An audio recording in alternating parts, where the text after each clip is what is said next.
هو ازاي الشيطان هيتعذب في النار وهو اصلا مخلوق من نار؟ السؤال ده جه في دماغ ناس كتير جدا، ناس كتير جدا بتفكر في الموضوع ده. طيب عارفين لما تفهموا الإجابة هتنبهروا فعلا.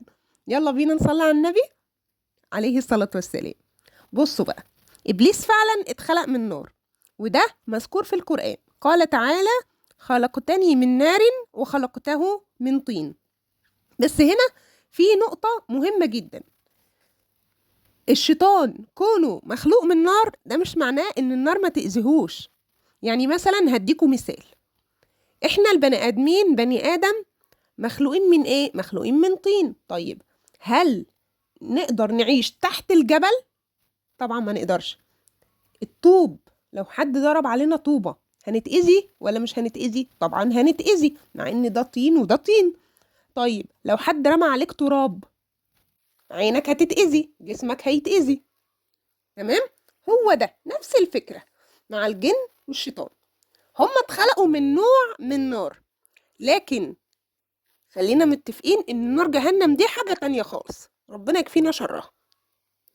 دي نار ربنا وصفها يعني ان هي شديدة جدا، لدرجة ان النبي صلى الله عليه وسلم قال ان نار الدنيا دي كلها جزء بسيط جدا من نار جهنم. تخيلوا يعني الموضوع، اللهم اجرنا من النار. الشيطان اللي كان بيضحك على الناس ويزين لهم المعاصي هيجي يوم القيامة مذلول وضعيف جدا، والمفاجأة هيتبرأ من كل واحد سمع كلامه. يعني بعد ما وسوس للناس طول عمرهم يقول لهم يوم القيامة أنا ماليش دعوة بيكم، ربنا قال في كتابه العزيز إن الشيطان هيقول: بسم الله الرحمن الرحيم، إن الله وعدكم وعد الحق ووعدتكم فأخلفتكم. يعني الشيطان نفسه هيعترف إنه كان بيخدع الناس.